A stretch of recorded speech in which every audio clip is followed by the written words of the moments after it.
It's pretty clear that with the Pixel 5, Google has taken a completely different and somewhat confusing path as to what we'd expect given recent flagship Pixel devices. At first glance, it seems like a big swing and a miss, at least on paper. However, it sometimes takes a step back to really see the big picture, and by doing so, you can see just why the Pixel 5 might even defy the expectations of even the most ardent Android enthusiast. Thanks for watching 9to5 Google here on YouTube. Remember to thumbs up, hit subscribe, and then tap the bell icon to be among the first to watch our upcoming videos. Firstly, if you simply must have the bleeding edge internals or tech on your device, you simply will not enjoy the Pixel 5. Personally, I agree to an extent that the Pixel 5 is nowhere near the peak Pixel that you can actually buy in 2021. That honour still technically belongs to the Pixel 4 XL, and in some specific ways, even the Pixel 3 XL bests the much newer hardware. A phone isn't used on paper though, nor do raw specifications alone result in a great experience. There are plenty of devices out there that you can probably think of. Of course, it is your prerogative to get the best bang for your buck, but the Pixel 5 might actually exceed your preconceptions or expectations, and we have several reasons why. We just want to make a note here that we won't actually discuss the camera, as it is a little obvious to do so given that the Pixel series is still using the 3-year-old Sony IMX363 sensor, so that's off the table right for a start. So way ahead of the launch there was an expectation that we might see a Pixel 5 XL model.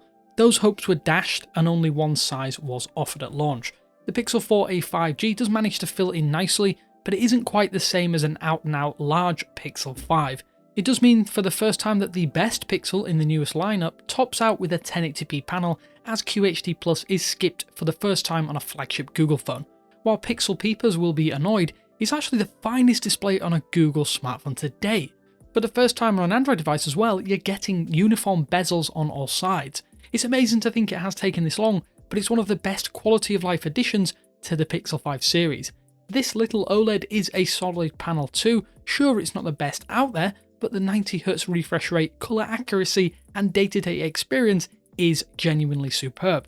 Display brightness could do with a small bump in the next iteration, but the Pixel 5 display is bright enough to be legible and usable in all but the most blazing sunlit conditions. The viewing angles are superb, which means propping the Pixel 5 up in a variety of locations poses no issues either.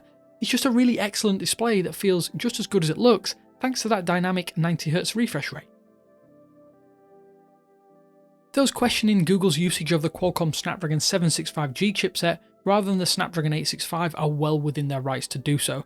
Make no mistakes, it's a step down over the Pixel 4's Qualcomm Snapdragon 855, but unless you're a power user, then this might not be a big deal. Obviously, some question marks remain over long-term performance levels, but for reference, the Pixel 3a is still running well after almost 2 years with the Snapdragon 670. We'd wager the Pixel 5 will also fare much better thanks to 8GB of RAM included.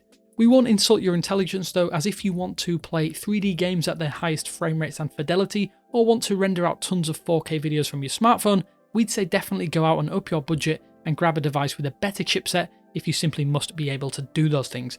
However, if you're not doing much more than texting, calling, browsing, streaming video and just common tasks, you'll be more than happy.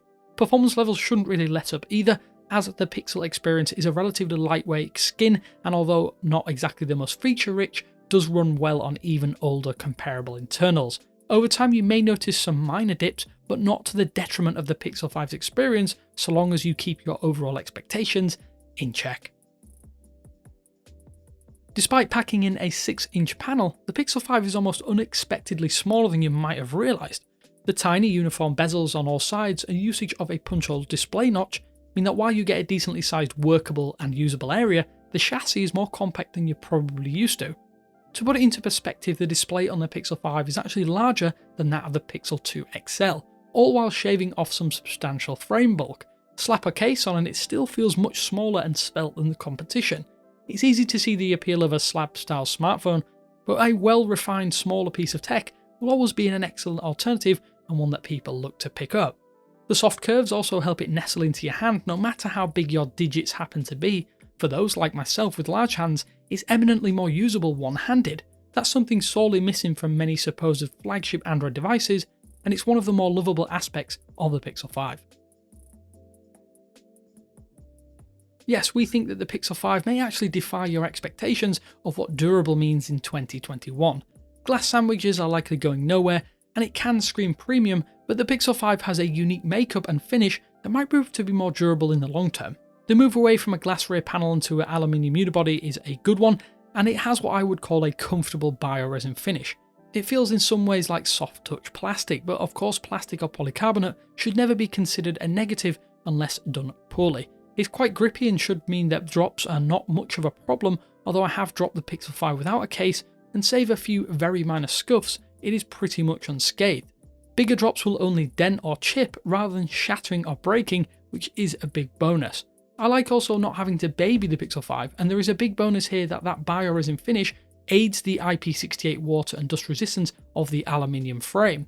Some people have complained about issues with gaps between the screen assembly and the corners of their Pixel 5, but this is not something that is widespread some 4 months after release. After years of what we would call fair to middling battery longevity, the Pixel 5 packs in a sizable 4000 mAh internal cell. Often the expectation with the Pixel has been that battery life would be inconsistent going in ahead of time. Luckily you can actually up those expectations with the Pixel 5. By no means is this the longest lasting device out there, but it should survive even some brutal days of usage. The slightly lower Full HD Plus panel also helps ensure that lifespan is not sacrificed simply to provide a few extra display pixels.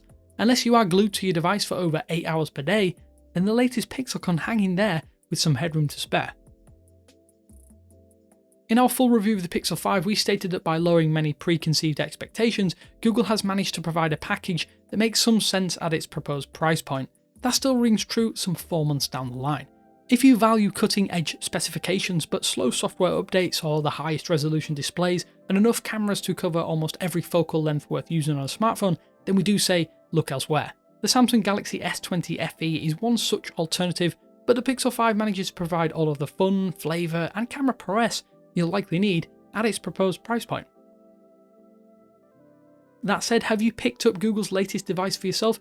How is it treating you? Are you enjoying the experience, or is it something you regret doing? Be sure to let us know down in the comment section below. But until next time, this is Damien with 9to5 Google saying thanks for watching, and I will speak to you later.